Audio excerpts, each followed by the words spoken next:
What's going on, YouTube? Welcome back to Eastside RC. Today we're going to do a little transformation on the D5 buggy. We're going to take it from this to this. Let's get right at it.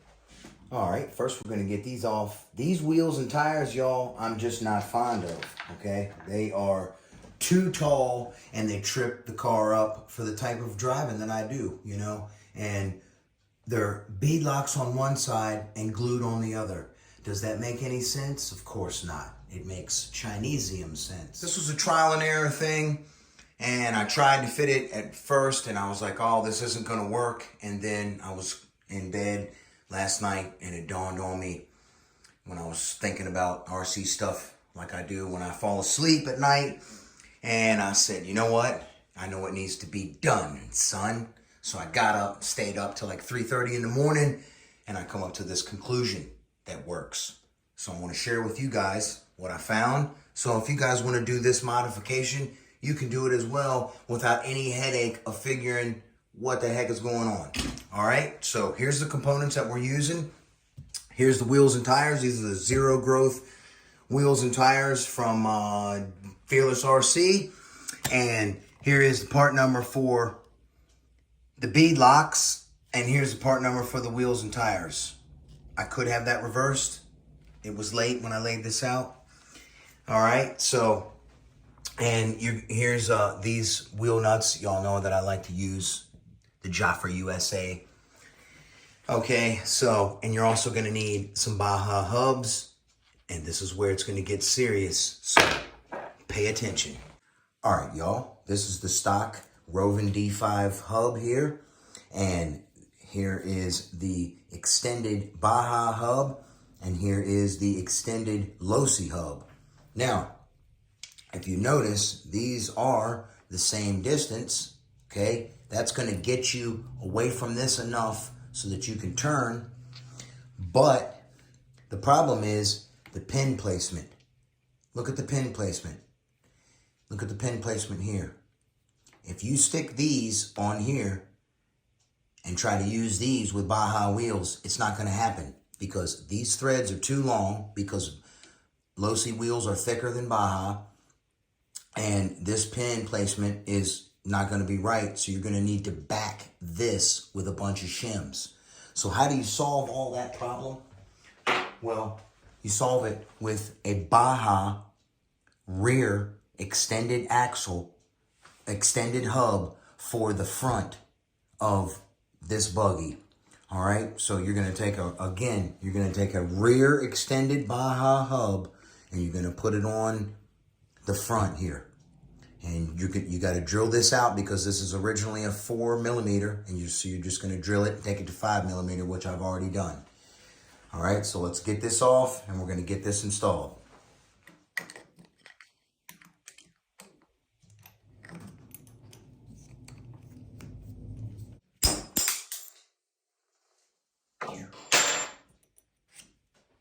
Out with the old, in with the new.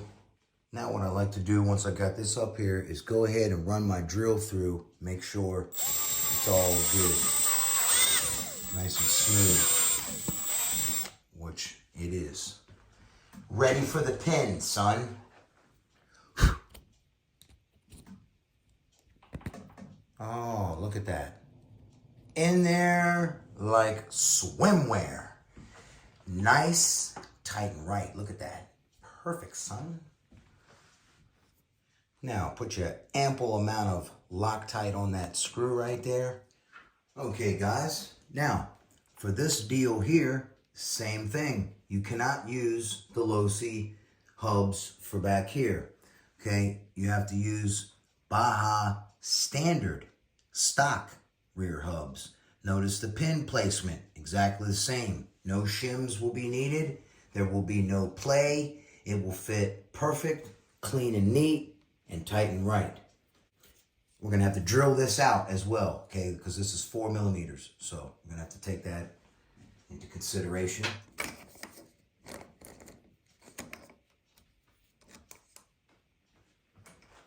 Out with the old, not yet with the new.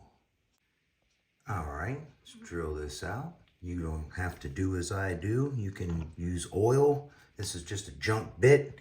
You can also wear gloves, but I'm not.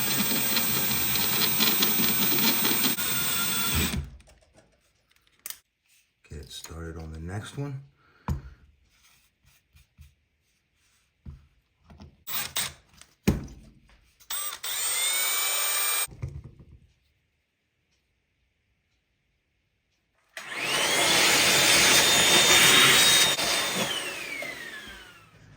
And in with the new,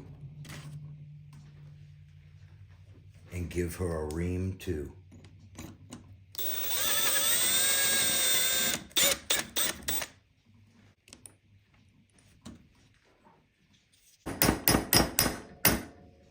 And she's in like Flynn.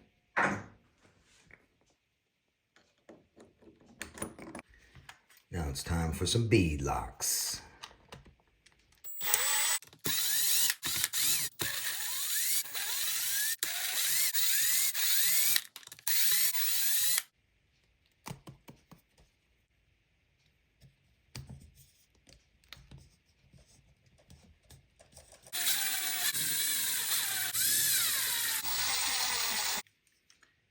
Close that bead lock gap slowly. You turn them till it stops. That's how you tighten plastic. Get it going good, it stops.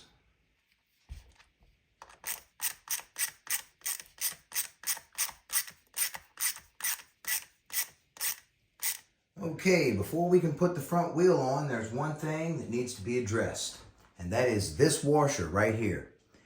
You must remove this washer and just simply put this screw back, and that's all you need to do, and that will allow the wheel to pivot around the A-arm comfortably without there being any drag under a turn. Okay, so that's all you have to do there for that, and then you just put the wheel on like normal and tighten her down, and you're done, son, for the front. For the rear, there's nothing special. I always like to do one drop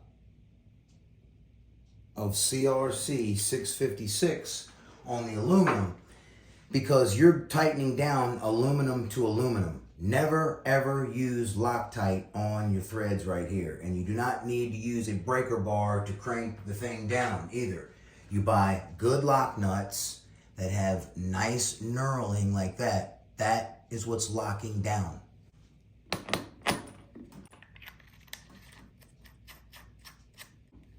Get them till it stops, and then give her a good crank like this. That's it. You can feel it grab the wheel, and she ain't going nowhere, son.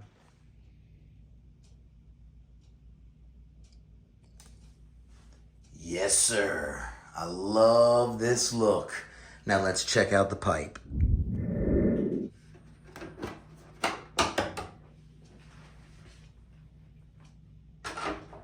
There it is, y'all.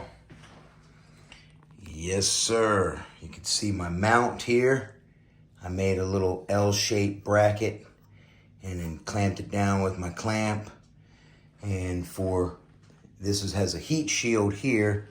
But if you look down here, you can see I covered my fuel line in a 2200 degree drag race type heat sleeve right here.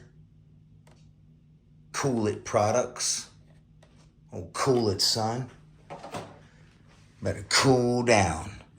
So, there you go. Got that up in there like that. So, worked out nicely. I trimmed this piece here. Trimmed this all around here so it fits the pipe, you know. If I ever want to run another pipe that I don't need to trim, I got another brand new one on deck. So we're good, son. All right. Nice big fat expansion chamber. These stands, man, I'm telling you what, these things are awesome, man. I used it as a work stand. It's a great piece, y'all. It really is. Yeah, I'm liking it. Checker. That's what I did up here for this. Went together real nice. Put the header on first. Then you slide this in. Rotate the pipe down. Yep. Clearanced everything real nice through there. She's real solid. You know, I got her mounted real tight. I'm real pleased with the whole thing. Man, y'all, it's like a new car. I just love it, man. Look at the girth on that sucker now. Now, the reason I had to go with standard in the rear and extended in the front, do you guys see here? When I put extended hubs in the rear, it shot the rear out further. That was no good. We don't, not for a buggy, son. Not for a buggy, son. Check it out, man. It highly resembles the Serpent with the Nova Rossi engine. I've never ran this thing, man. The only regret I have is I didn't buy two of them. Look at the bodies over there. Baby and Big Daddy. Now, I went ahead and tuned the suspension on this as well. You guys can see, look, she is A-arm sitting level. Drop her. It was way, way too stiff. We had us a donkey kicker. Back here, they had the suspension. Look at that. Nice. Now, watch. Oh, yes. These buggies are awesome. So, well, let's take it outside and do a little sound test, and then that's going to be it. All right, y'all. Here's a little sound test of it. Now, I got her running pretty rich, so I just want to keep it like that. So I'm going to be revving on her or maybe holding it a little fast idle, okay?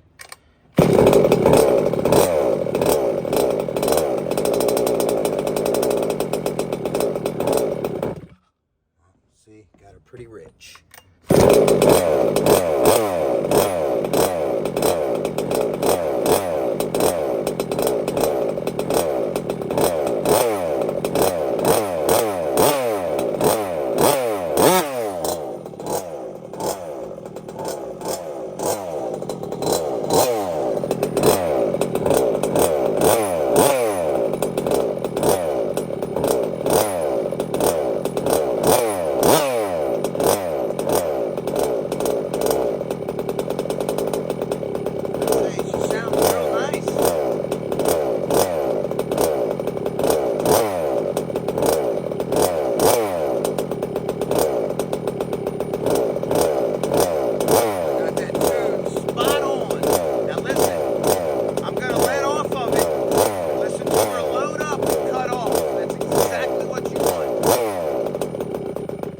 See right there? That is absolutely perfection, son.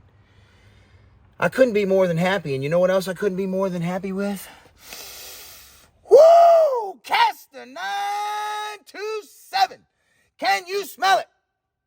And that concludes this episode of Eastside RC. Make sure y'all like and subscribe. Come on back for the brat. Because we're going to let that sucker eat. Look at her bobbing. She's hopping, boy. All right, then. Y'all have a blessed one. I'll catch you on the next one. Eastside RC is out.